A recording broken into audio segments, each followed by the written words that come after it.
Daily line के news file bulletin में आपका स्वागत है। मैं हूं किरण। इस बुलेटिन में हम आपको बताएंगे कि अरविंद केजरीवाल ने जनता की अदालत कार्यक्रम में पीएम मोदी को क्या चुनौती दी है और बताएंगे कि आरएसएस प्रमुख मोहन भागवत ने हिंदू समाज के लिए क्या खास संदेश जारी किया है। इसके साथ ही बताएंगे कि कोलकाता रेप मर्डर केस के खिलाफ प्रदर्शन कर रहे जूनियर डॉक्टर्स ने ममता सरकार को क्या अल्टीमेटम दिया है। लेकिन उससे पहले नजर आज की हेडलाइंस पर। केजरीवाल ने पीएम मोदी को दी खुली चुनौती, कहा हिम्मत है तो नवंबर में महाराष्ट्र और झारखंड के साथ दिल्ली में भी करके दिखाएं चुनाव, हम तैयार हैं। मोहन भागवत ने हिंदुओं से किया एकजुट होने का आह्वान, कहा मतभेद और विवाद मिटाकर एक साथ आए हिंदू समाज, मैं और मेरे परिवार से समाज नहीं बनता। 26 नवंबर को संविधान दिवस के 75 साल हो रहे पूरे, संसद का ज्वाइंट सेशन बुलाने की तैयारी, एक हफ्ते पहले शुरू हो सकता है शीतकालीन सत्र। कोलकाता रेप मर्डर केस के खिलाफ जूनियर डॉक्टर्स ने शुरू की भूख हड़ताल, 9 मार्गों पर अड़े आंदोलनकारी डॉक्टर, ममता सरकार को दिया 24 घंटे का अल्टीमेटम। इजरायल ने एक बार फिर गाजा में किया हवाई हमला, मस्जिद को बनाया निशाना, 24 लोगों की मौत, कई घायल। चर्चा करेंगे खबरों की विस्तार से। रुख करेंगे पहली खबर की ओर। दिल्ली के पूर्व मुख्यमंत्री अरविंद केजरीवाल ने आज पीएम मोदी को खुली चुनौती दी है।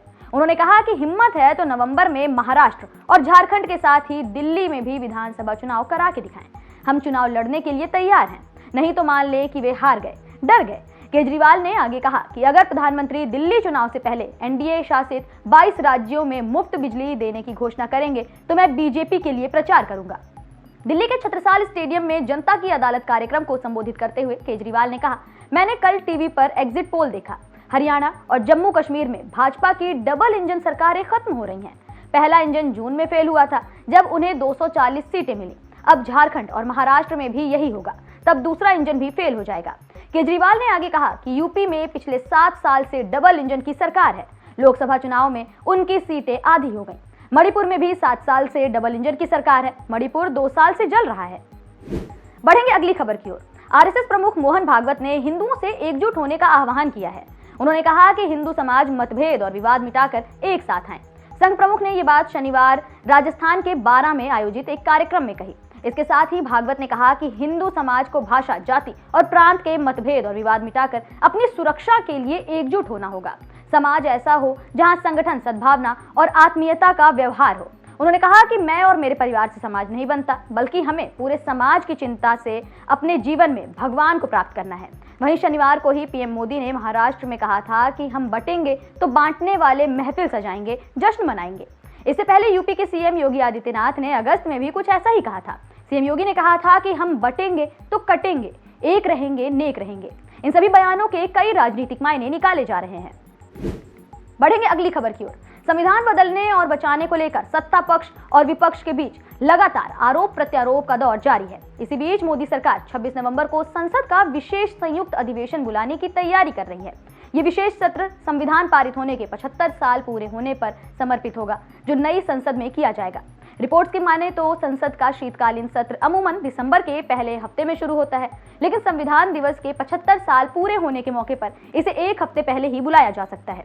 इससे पहले 70वें संविधान दिवस पर शीतकालीन सत्र का पहला दिन भी इस आयोजन को समर्पित किया गया था।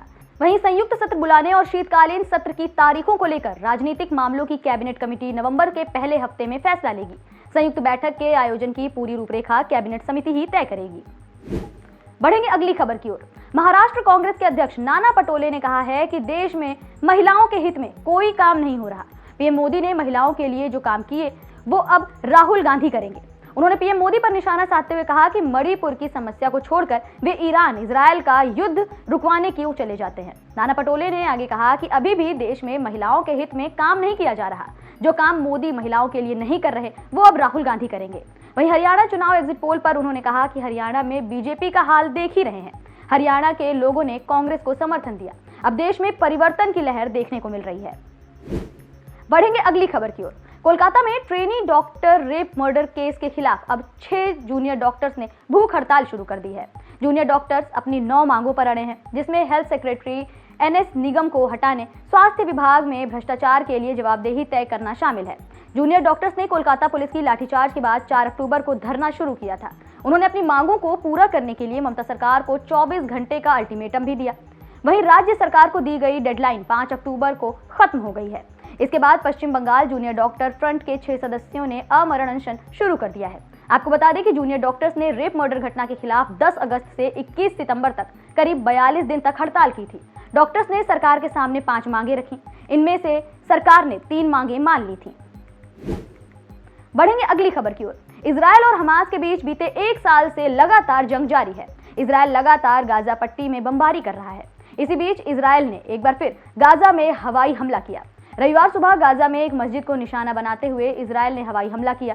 इस हमले में कम से कम 24 लोग मारे गए हैं, वहीं कई लोग घायल बताए जा रहे हैं। इजरायल ने मध्य गाजा पट्टी के डेर अल बला में अल अक्सा अस्पताल के पास मौजूद एक मस्जिद पर यह हमला किया। यह हमला ऐसे समय किया गया जब फिलिस्तीनी क्षेत्र में इजरायल और हमास के बीच जंग का 1 साल पूरा होने जा रहा है। कहा जा रहा है कि हमले में हताहतों की संख्या बढ़ भी सकती है, क्योंकि मस्जिद का इस्तेमाल अलग से वहां पर पहुंचाए गए लोगों को शरण देने के लिए किया गया था।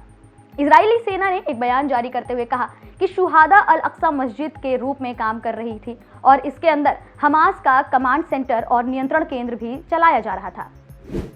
फिलहाल इस बुलेटिन में इतना ही। देश और दुनिया से जुड़ी तमाम खबरों से अपडेटेड रहने के लिए बने रहिए डेली लाइन के साथ।